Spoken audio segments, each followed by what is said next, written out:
Howdy, everyone. Hope you enjoyed the first round of the playoffs, wildcard round. Corstian, I know you're in shambles right now. Um, with that, it looked good. I'm telling you, that first pass that Bo Nix threw to Troy Franklin, I was like, wow. If hmm this is how the Broncos are going to come out swinging, it was going to be special. It was a good run while it's lasted. I'm sure you're happy that they have a schedule, but probably not the best like Sunday afternoon for you. But just checking in. How are you doing? um, yeah, I mean, sure it sucks to lose, but I think this season exceeded all the expectations I had. And so I was like, regardless of what happens in the playoffs, I was happy with how the outcome of the season ended up being. Um, and honestly, I feel like just not getting that field goal at the end of the half, kind of like killed some of that momentum because I think Broncos have a strong drive to end the half. If they're able to get a field goal there, then you enter the second half and you're like, okay, like we are in this. But then I feel like that was kind of like a buzzkill almost, which wasn't super great. Yeah, I think it absolutely sapped the momentum that they had. They were really banking on that field goal range and the time of possession. hmm Because I know Sean Payton, that's something he had emphasized coming out of the break. Like we have to win the time of possession, and they hmm weren't able to do it. And you could see like how that was a big turning point with what Buffalo was able to do. hmm And as they were able to control more of the time, you could see the Broncos panic. And yeah, it wasn't ideal. I know a lot of people are digging at Pat Surtain, but I don't know how you can blame him for this. I think this is an overall like Bills offense. Joe Brady was in his bag, and the Broncos just did not have enough firepower. They threw everything. You're talking about like a fake punt, like hmm um, like effective deep shots to start off the game. They emptied the chamber on how aggressive they could be. hmm Um, and I think Sean Payton knew he had to do these in order to hmm keep up with the powerhouse like the Bills. Yeah. But I mean, like, also there were pretty glaring issues with the Broncos team going in. I mean, like the running attack from the Broncos was already kind of a weak point going in objectively. Like, oh my gosh, Javante Williams didn't have the worst of games. He averaged 4 a carry, but like it was like a tough 4 per carry is what I'd say. There wasn't any like huge breakout runs. It was just kind of like getting around anywhere from like 3 to like 5 yards per touch, really. Um, with no outliers, which I think is something that needs to be addressed for the upcoming season. Um, because like the fact that I think most weeks Bo Nix was the leading rusher for the Broncos this season, I think is not what you want, especially with a rookie quarterback. But I'd say I guess another positive is just the fact that Bo Nix he felt composed throughout the game. Obviously, with pressure, you can get flustered, but even down a lot of points, he didn't ever like look super panicked, and he felt like he was comfortable in that playoff setting, which I think was a nice thing to look for, at least out of Bo Nix. Yeah, he looked that way in the first half to me. I think in the second half, he gave me concerns with outside the number throws. I want to hmm see him attempt more of those and not just target the middle of the field in a majority of his attempts. Now, will I think some of the personnel will help on that? Absolutely, I will. And hmm I think having a diversified passing attack beyond the screen game is going to help open up that window where he can develop in that capacity. hmm So I would like to see that in the next step of his progression. But I thought in the first half he looked like an NFL veteran, just as hmm far as like poise and demeanor and moxie. And I was just trying to do that on all 4 quarters hmm and like learning to channel in that aggression and try to manage the game. That's the hardest thing for any hmm rookie Yeah. quarterback to learn. Trust me, I was watching Caleb Williams' entire season. So Yeah. the challenge for any rookie is like trying to manage that explosiveness you just want to tap into. Like just prove that you're like the next budding star, but then like sometimes it's important to take the checkdowns, and you saw hmm that maturity in Josh Allen on the other side. So, Yeah. just out of curiosity, this might be a biased take on your part. I'm not sure what to expect, but what did you think of the Ty Johnson catch at the back of the end zone? Um, that was an incredible play. I mean, throughout the season, I've kind of been a downer on PJ Lock. So like my jaw stayed shut when I saw it was PJ Lock that was on coverage there. But um Yeah, I mean, if you ask most Broncos fans, I think throughout the season, PJ Locke has been probably the weak point of the defense as well, at least in the secondary. But it was incredible play. I mean, I think it goes to speak or it goes to show how like elite of a player like Josh Allen is because he's able to extend that play. Because I think even the commentators are saying like that's like a route that the route that he runs. It's one of those where you don't really expect it to being a part of the play because it takes so long to develop. But Josh Allen has that ability to extend those plays, which created that opportunity for that throw to be even made in the first place. So I think it was an incredible play. Um, but yeah, I mean, it sucks that happened happened to the Broncos, but Yeah. if it turns into a situation where the Broncos look to get a better safety at that position, I think that becomes a positive. Maybe they should target somebody like Justin Simmons. I think that would be a good fit for them. Yeah. Oh, did you see the Broncos had 5 All-Pro players though? That was kind of hype. Well, who's on the? I didn't see the all-pro list. Who's on there? I know Pat probably was, but Yeah, so first team it was Quinn Miners and Pat Surtain, okay. and then I think Marvin Mims as punt returner, and then second team Zach Allen and Nick Bonito. Benito and Zach Allen well deserved. Like that. Mm-hmm. Well, when I saw they had the most sacks in the NFL, I was shocked by that, and Mm-hmm. that was actually a concern of mine for the Bill on the Bills side. Yeah. Just watching that, I was like, okay, what's going to give way, the Bills or the Broncos? And it's kind of wild because you would think Deion Dawkins will be kind of like the best lineman on the Bills, but really it was Spencer Brown. Mm-hmm. Spencer Brown was probably the MVP in this game just from that aspect, like knowing Mm-hmm. who the Broncos are coming in, and his ability to hold his own was just absolutely incredible. But um, Mm-hmm. speaking on your all pro list, like well done, good job Broncos. Mm-hmm. Yeah. They're only going up from here. Again, from the cap situation they were dealing with at the start of the season, I don't think anybody was expecting this. Yeah. So bright future ahead. It's a competitive conference, but like with the right pieces around Bo and continuing to build around that, I think there's some promise there. So Mm-hmm. Yeah. yeah, we can move on to some of the other games, especially some that happen during the Saturday slate. Um, well done, Houston Texans. I know when we were texting back and forth, you were like, Chargers suck. They look Yeah. really, really bad. Um, do you have anything beyond that 5 second take that you took away watching that game? um, Chargers just need a lot of upgrades in like the receiving room, even like a little bit into the running room.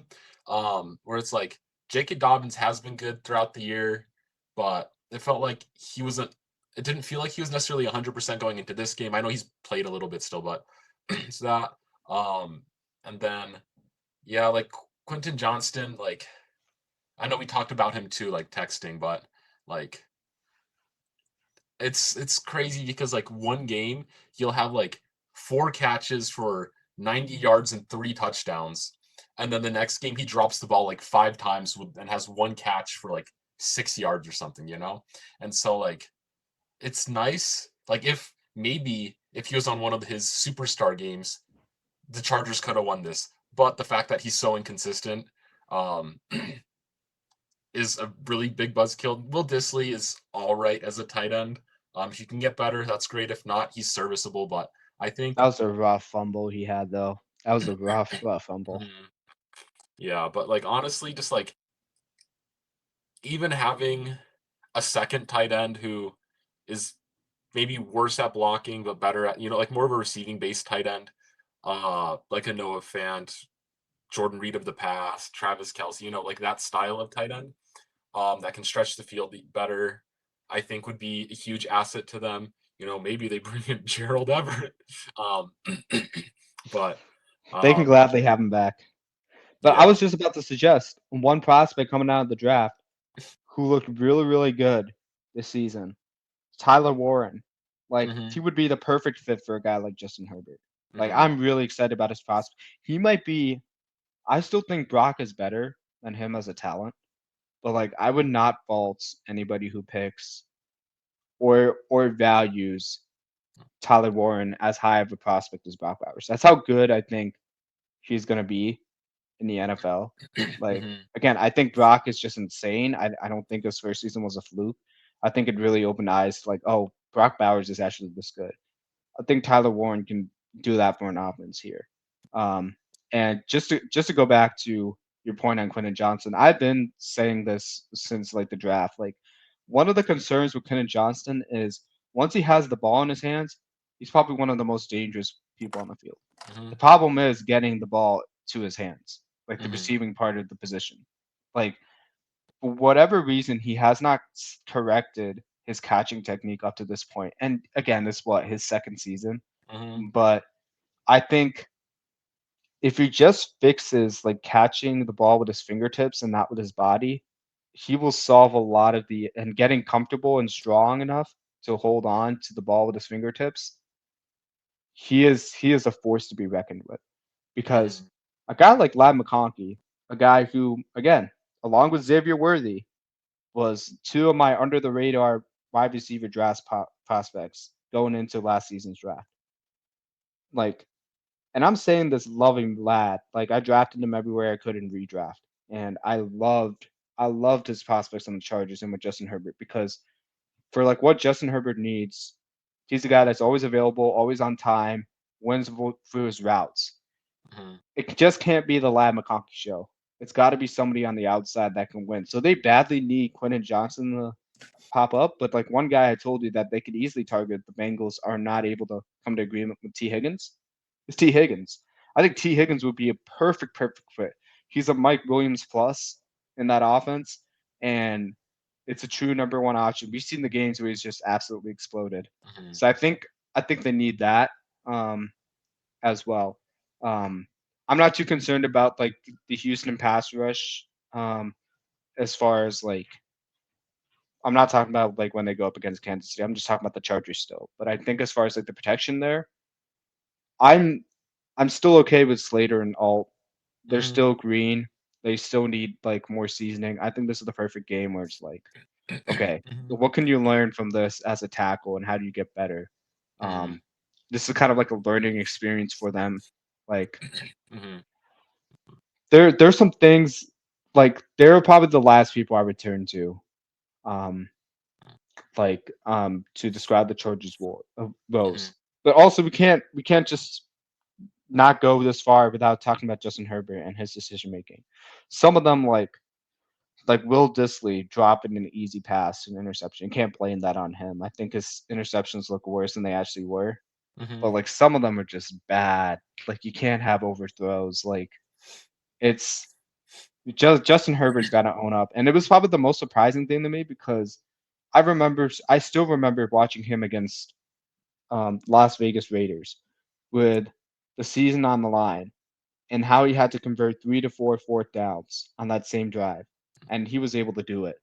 Like he is a clutch player, and this is probably one of the outlier games you ever see from him. Hmm. So that was what surprised me the most.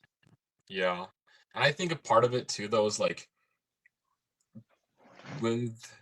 Ooh, are you there? I'm still there. I'm just getting the light up. Okay.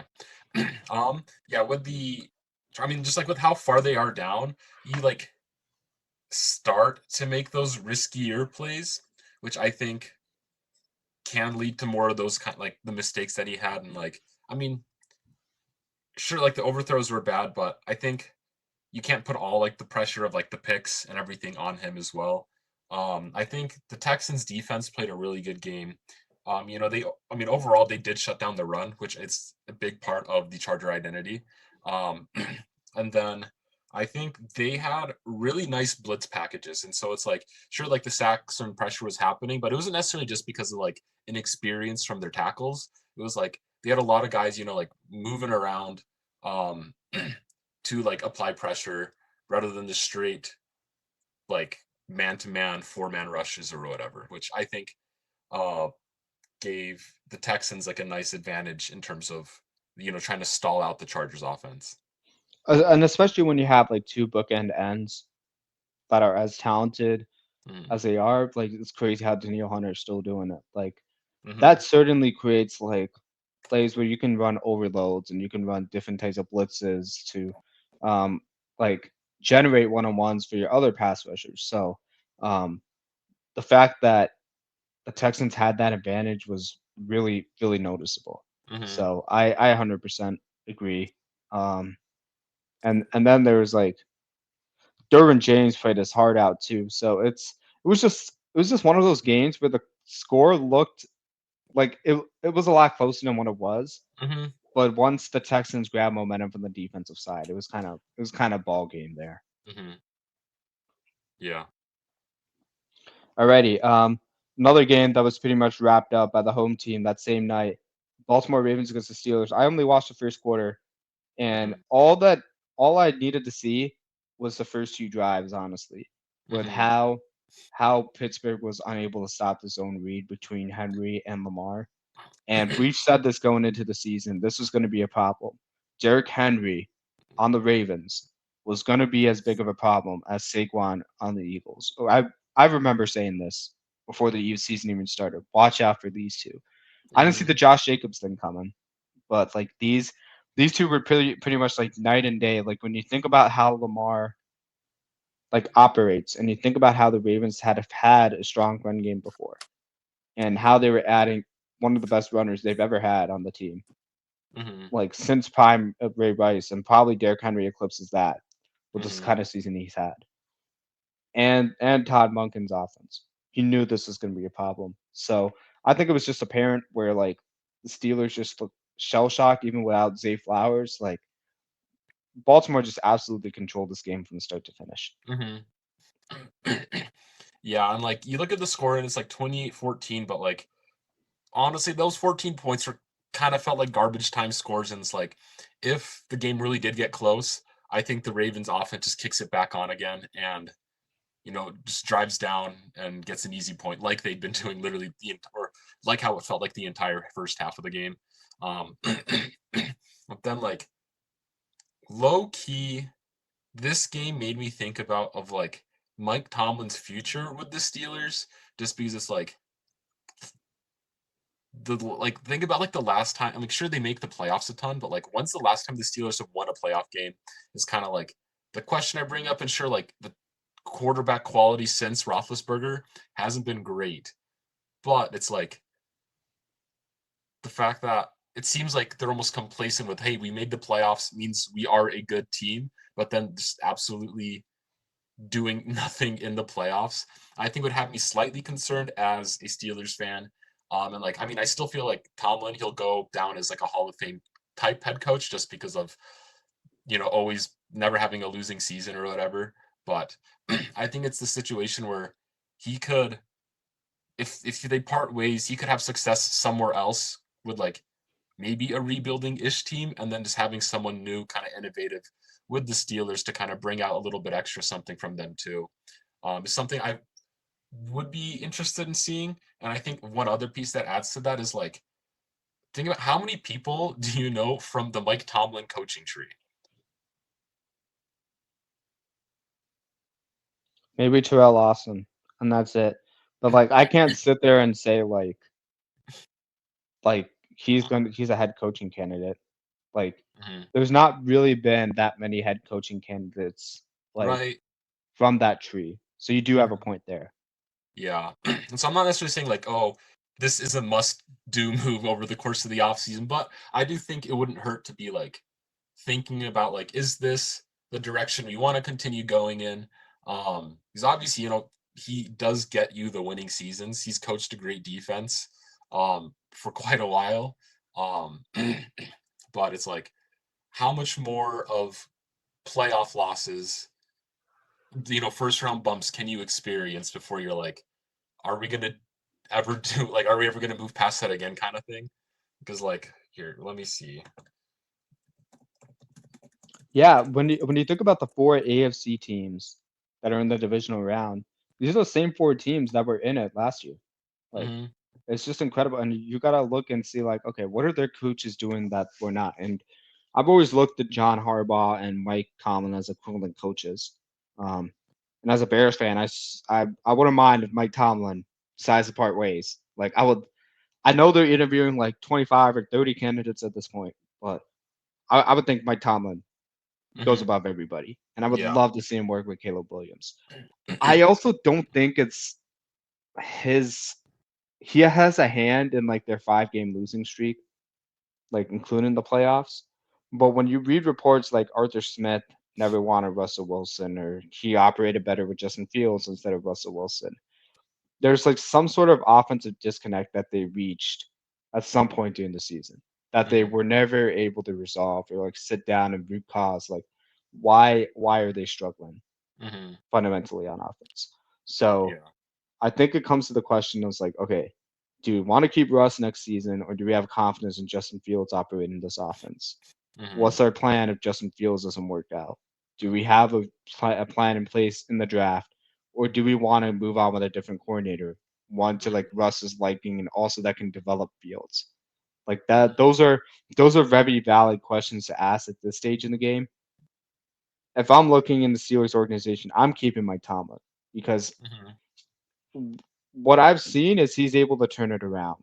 Like his turn, I've seen situations where like they've had losing teams and they're on the verge of like not making the playoffs or having a winning season, and all of a sudden they just turn it around. Hmm. I think they're very close to figuring out like how do we get the right quarterback to produce in this offense. Hmm. They just need to focus on the consistency. Hmm. Because I look back to the first game against Baltimore, and I'm like, okay, the quarterback played within the structure. They got turnovers. They got the win. Now it's like, okay, how do we get the quarterback to play above like the expected minimum of a starting quarterback?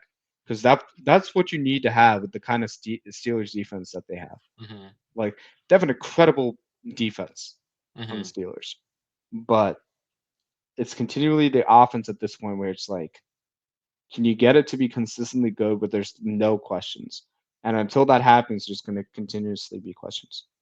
Yeah. Yeah. So I looked up the Steelers' playoff history, and the last time they won a playoff game was during the 2016 playoffs, and so in the beginning of 2017. Wow, that's almost. I felt like that was a lot closer than I thought. Look, it's almost been like 10 years here. Yeah. That's wow. So That's like, crazy. imagine being a Steelers fan because I feel like this is kind of similar with like the Sixers a couple years ago. Where like kind of going to basketball here, but like they were a playoff team consistently, but then they fire their head coach just because it's like we aren't doing anything in the playoffs, and so it's like you're looking for that change of something that you hopefully get the bump. You get that bump over, but I think additionally though, like beyond Mike Tomlin, I think this offense still needs a lot of rebuilding. Um, like sure they have a couple younger O line pieces that I like. Fryermuth's okay. I like Pickens. But outside of that, I wouldn't really be super surprised with a complete overhaul of the rest of the offensive pieces, including Najee Harris. Um, like if I'm the Steelers and I'm like trying to switch a ton of stuff, I'd almost rather keep Jalen Warren, I think, than I would Najee Harris. Which is weird because like Najee Harris, he's hit 1,000 rush yards each year, but like it's the worst 1,000 yard rushing seasons I feel like It I've doesn't ever feel seen. good. Like as a fantasy owner, it doesn't feel good when you have him because it's always like he'll always put up like 5 or 6 points randomly, and then all of Yeah. a sudden he'll put up 18 when you least expect Hmm. it. And it's like, and I know he's such a talented player, but they haven't maximized him in this offense. Hmm. And we've looked at their draft and we're like, okay, Steelers are cooking with the offensive lineman they're selecting. Hmm. And but the thing is, they're young and they're green, and it's going to take time for them to gel. So it's like, do you risk overhauling the entire offense over that? Do you give it time to marinate? This is one of these like tough situations where it's like, Hmm. do we need Russell Wilson to stay another season to maximize everything? Or should Yeah. we hand the reins off to Justin Fields and have a backup situation in place? I totally agree with you on the weapons. Like it really sucks that they had to get rid of Deontay Johnson because I think he would Hmm. have helped them in this like year with the way he was playing on this team and the production they were getting out of him. Like all of a sudden it was like, okay, they have nobody in their wide receiver room now, Hmm. which is insane because like 3 years ago they're crazy. They got Chase Claypool, Deontay Johnson, and like George Pickens all on the same team, and it was Hmm. just like, whoa, like this is a stacked receiving room. The Steelers know how to pick receivers, and now they're suddenly looking at like the barrel where the draft class for receivers this year is pretty weak. There's some good ones, but it's pretty weak. in general compared to Mhm. past years. So it's like, what do you do here? Do you like? I love Calvin Austin. I think Mike Williams has a limited role, but he can be functional if you know how to use that role. Mhm. It's like, okay, what's out there? Can I get a Chris Godwin to come to Pittsburgh? That might be my number one target right now, considering Mhm. the injury. You're gonna get a discount on him, and I doubt the Bengals will want to let go of T Higgins to the Steelers. I know we were just talking about him to the Mhm. Broncos, but he might be an easy fix solution here. But then you got like George Pickens and T Higgins ball winners.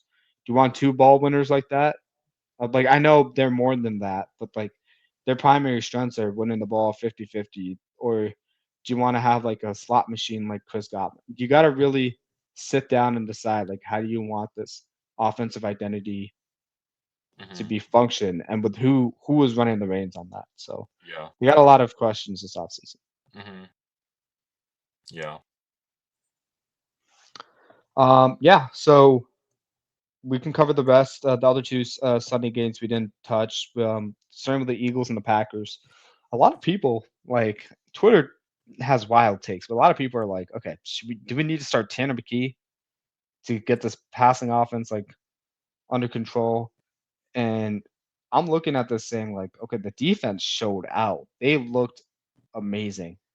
And Mhm. I know there's concerns about the Eagles offense, but when they had to get the job done, they did it with wicked Dallas Goddard stiff arms, Mhm. and Saquon being Saquon.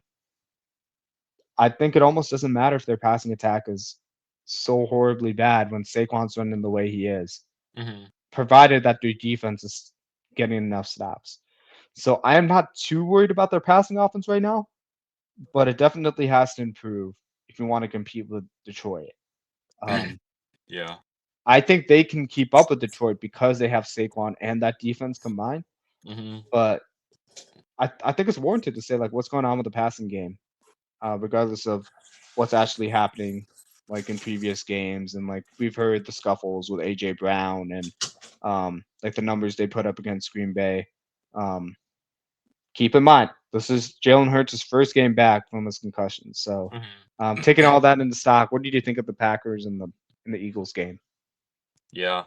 Um, well, I think this season it's been like a weird year for Jalen Hurts just with missing time, and so you see that he has like the lower passing numbers. But like, I remember there was that it was the game after like I think they was talking about the drama in the Eagles locker room with like AJ Brown being unhappy or whatever. But like literally the next game, the Eagles absolutely just turn on their pass attack, and so like I think right now they're just running their offense through Saquon because it's so hard to stop Saquon.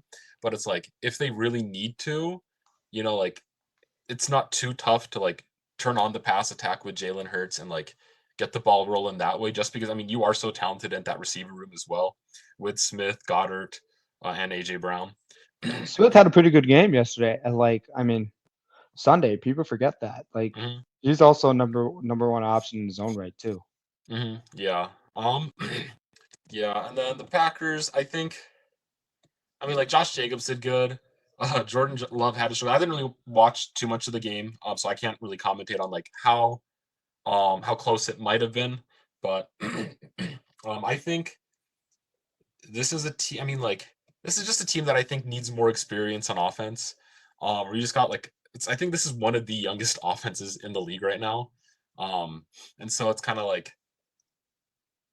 I know like there was talks about Devonte Adams, going back to Green Bay, and I think that could be an interesting situation there where you have a legitimate veteran receiver. Maybe he's kind of tailing off and like regressing a little bit, but he's a guy that is still going to be a good receiver next season, most likely, unless crazy fall off.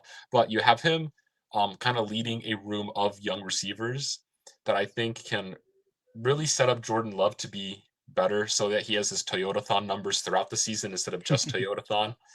Those Um, numbers are crazy yeah. during the season. That's I saw that stat. I was like, wow, that's insane. Like he looks like an MVP candidate during that season. But Uh-huh. I mean, I just think they started out the wrong foot with like I get the fumble swam and how it should have been Green Bay's ball, but it's like why why subject yourself to that situation if you're Keyshawn Nixon?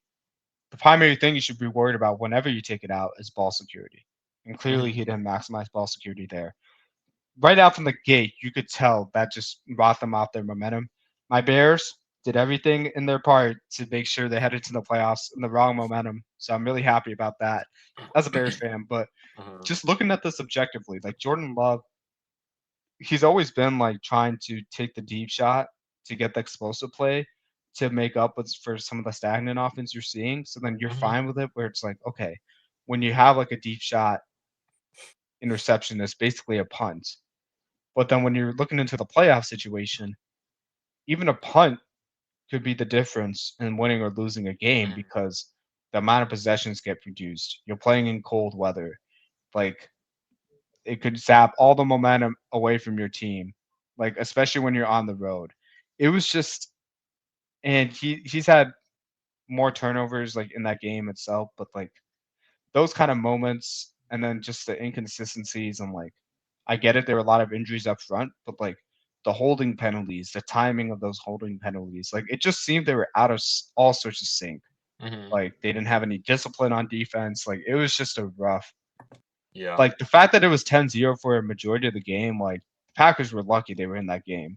Like the way it was falling out. I think this was more of like bad Packers than like underperforming Eagles if Mhm. I had to watch it. And when you play undisciplined and you're turning the ball over and you're going in the wrong direction, you're not going to win playoff games. Mhm. Yeah. All right. I think the playoff differential in this whole round was just insane. But one game that was absolutely classic was the Commanders and the Buccaneers. Mhm. That was an awesome game to watch. Terry McLaurin, absolute clutch player whenever he gets in a one-on-one situation and he takes a deep shot. He's just been on the money with that all season long. Mhm. And then Baker Mayfield had a great game, but like that fumble, that was rough. That was a rough moment to have one. And I Mhm. think it sapped all of the momentum for that Buccaneers team despite being on at home. Um Jaden Daniels clutch on like third. Well, how many times have you seen Jaden Daniels on like third and long? Just scurry by the sideline and just barely get the first down. Like Mhm. that's been a trademark of his. I'm really excited to see the Commanders and the Lions next week. But this was an incredible game. I had no regrets watching this. Yeah. Yeah, it was good. Yeah, I was kind of sad seeing the Buccaneers lose this game. I mean, just like not necessarily from like my allegiances to the Buccaneers or anything, but like I saw clips of like I think it was like Todd Bowles. He was like you could see like tears streaming down his eyes a little bit, uh, and then just like how dejected they looked. And I felt like the saddest of all the losses. I don't know. They just looked the most bummed out about it.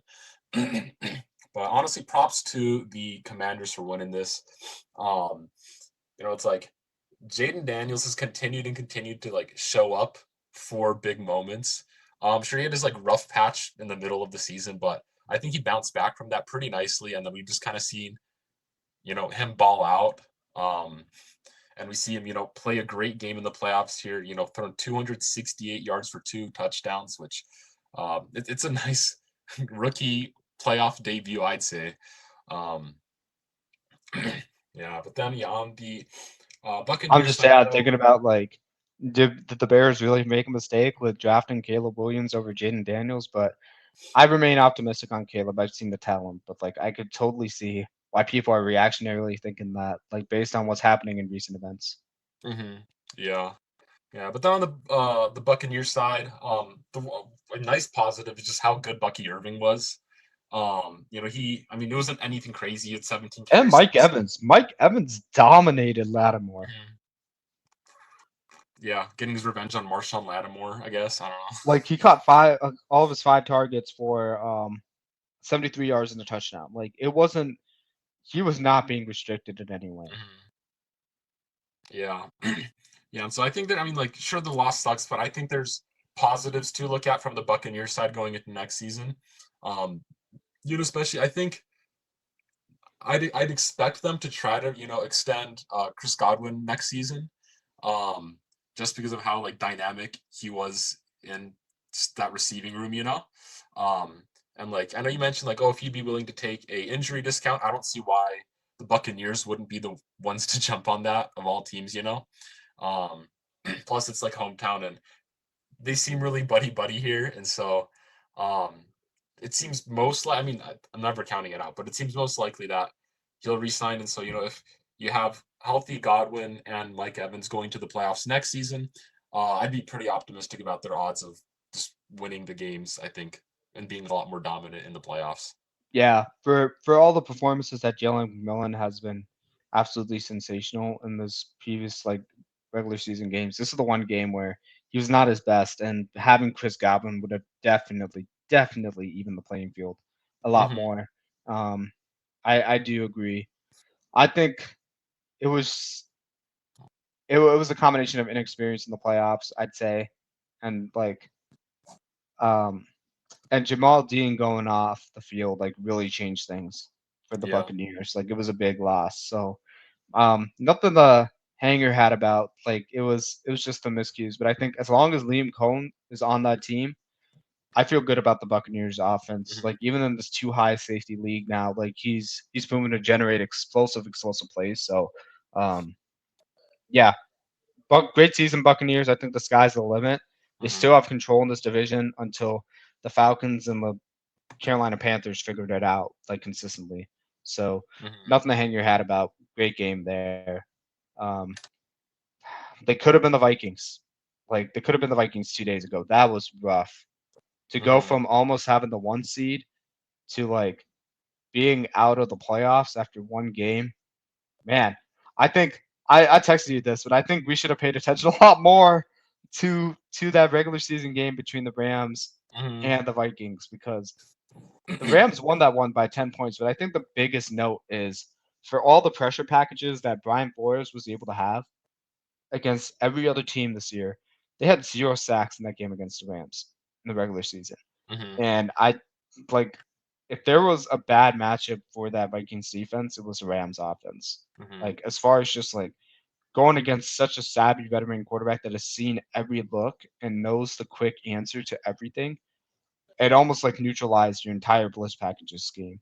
And then from the other side of it, the Rams defensive line, keep in mind they don't have Aaron Donald, absolutely dominating the Vikings offensive line. And I Hmm. know Darrisaw hasn't been there this entire season, or like a majority of the season with a season-ending injury. But that was a rough side for both elements of the line Hmm. on the Vikings end. Yeah, and like the biggest critique I saw like from Vikings fans was that Sam Darnold just holding on to the ball a little bit too long. He like being able to work through progressions and then work the pocket so that you're doing something instead of just sitting there. Because I think that's where he was sacked like what 9 times or something. 9. Yeah, and so it's like, sure, some of that might be on the O line, but like when you're getting sacked that often, like you gotta change something up about how you're playing the game too. But I don't remember the exact number, but I remember I saw like a stat recently about like Matt Stafford's record in December, January, and February, and it was like he's like a total of like 3 or 4 losses in that time, like in these months. And so everybody's like, he's like the winter soldier or whatever. That's kind of funny. But anyways, What did you um, think of the shuffle pass he had to Cooper Cup? That was originally like ruled as like a fumble, scoop and score by the Vikings. It would have tied the game at 10. I think that was the momentum changer in that entire game as well.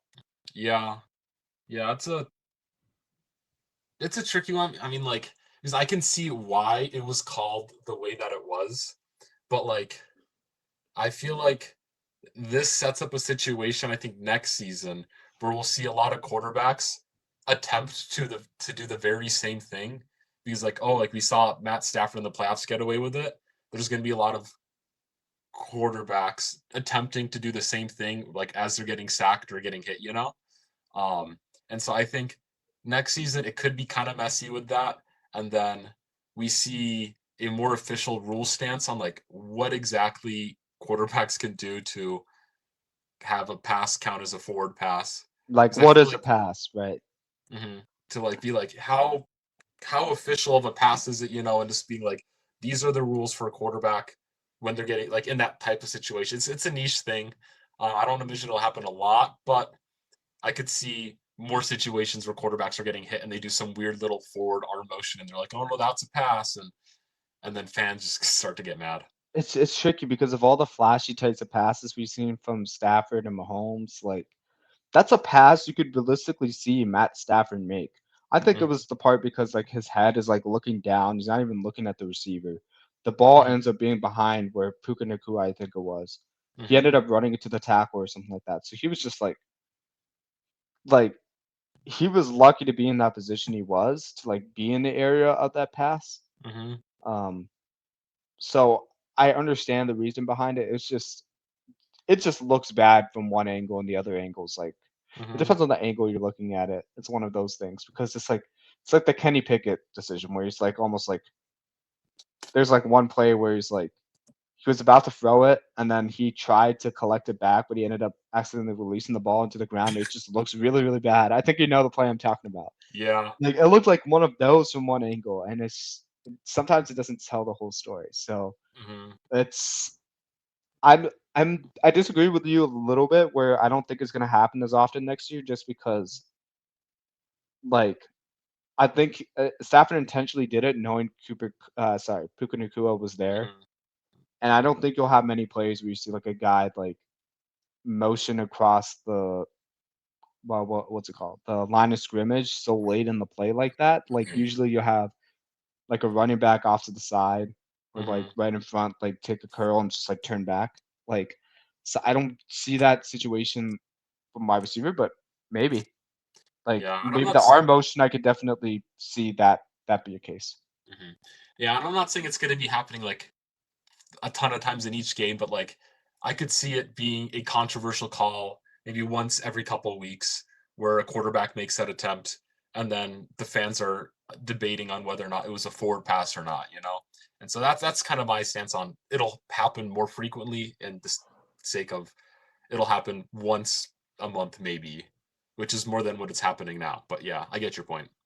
Absolutely. Okay. I gotta head out soon, so we're gonna quickly cover these divisional round previews. Give me one thing you're hoping from each game. I'll give you mine, and along with that, I'll give probably my predictions on who wins. So I'll start off with the Commanders and the Lions. What I will be very interested to see is how do the Lions handle the balance of guarding Terry McLaurin and Jaden Daniels' scrambling ability Mhm. in concert, because that will tell me a lot about like the Lions who like to play man coverage. Like, how do they treat Terry McLaurin, especially down the field? Because in Mhm. the past, at least just watching the Bears against the Lions, like they're vulnerable to the deep pass. And how do they contain a guy like Jaden Daniels with all their injuries they're facing? But I have the Lions winning this one. I think it will be close, but I think the Lions pull it out at home. Mhm. Yeah. I'll just give my prediction on that one. I'll probably say the Lions win that one as well. Um, but something I'm interested to see is if the Texans can keep their playoff momentum going against the Chiefs. They were standout defensively this last week, and so it's like, Chiefs are a completely different animal, obviously, to the Chargers, but um, it'll be interesting to see if they're able to even somewhat contain this Chiefs offense, especially because I feel like playoff Travis, playoff Pat are kind of different players than uh, what we saw during the regular season. Because I feel like even last season, we saw a little bit of hiccups with the offense, but then the playoffs rolled around, and all of a sudden the Chiefs are a completely different team. I feel like we get the same exact effect this season. So just kind of it'll be interesting to see if Texans offense can get going really quick, and then if their defense can make key stops throughout the game, to keep the Chiefs, I guess, at the edge of their seats. But yeah, and so um, I don't know who won. I mean, statistically, Chiefs probably win this, but I think Texans could win this. Yeah, I don't know. I mean, they have pieces both on offense and defense to make it a competitive game, so it'll be interesting. You're giving Texas fans a bunch of trauma right now. Never Mm-hmm. forget with Bill O'Brien, they were up 21 or 24-0, and they blew it by Mm-hmm. halftime. By halftime, Bill O'Brien should have been fired after that happened in Mm-hmm. game. That was just ridiculous. Mm-hmm. For the other games, I have the Eagles squeaking by the Rams, and I have Should I pick the Bills? I don't know. I don't know. I'm gonna go with the Ravens here. I don't want to subject Bills fans to losing to the Chiefs again in the AFC Hmm. Championship game. I just can't do it. Hmm. Yeah, I probably have the Eagles winning as well. Um, but yeah, I feel like Ravens Bills is the closest game, or like Oh, the by one that, far, yeah, by by far. far the hardest one to predict. In terms of competitiveness, I personally feel like Ravens Bills is the closest. Rams Eagles is the next. Chiefs Texans is the next, and then Lions and Commanders is like the most disparity between teams, at least for my own. I probably see the Chiefs and the Texans just because I don't know which Texans offense we're gonna get. I Yeah. could see the defensive line of the Chiefs being a problem, but Hmm. at the same time, the Texans line offensive line has been the healthiest they've been in the playoffs compared to the regular season. Hmm. So I could see it going both ways. Um, I think you dodged the question though. Who Yeah. wins No, the Ravens and the yeah. I Bills? was going to it. Oh, Um. sorry, my bad. Yeah. No. Um. I'll. That's so close. Maybe. Maybe I'll give it to the Ravens too. Um. So Lamar's the MVP. Okay, I see you. Yeah. That's how I'll do it. I mean, 41 touchdowns and 4 interceptions is just wild, wild. Mm, Plus the rushing stats she's pushed up, but I mean, that will be a great game Sunday night. I'm looking forward to it. I hope you mm. guys are looking forward to this podcast every single week. You can follow us on our Instagram at amon.a.mission. So far, New Year is not new me on that regard. So, of course, that's disappointed. He will probably leave me at some point because of this. Um, but yeah, follow us on Instagram because we want the clout, and follow us on our YouTube at Amon Mission because we want the subscribes and full length videos. Till then, take care, guys. Enjoy the NFL playoffs, and we'll see you next week. Recapping the AFC Championship game. For all we know, the Chiefs are going to get there again because every single year Patrick Mahomes has been there as a starter. They've been to the Mhm. AFC Championship game. So with Yeah. that, take care, guys.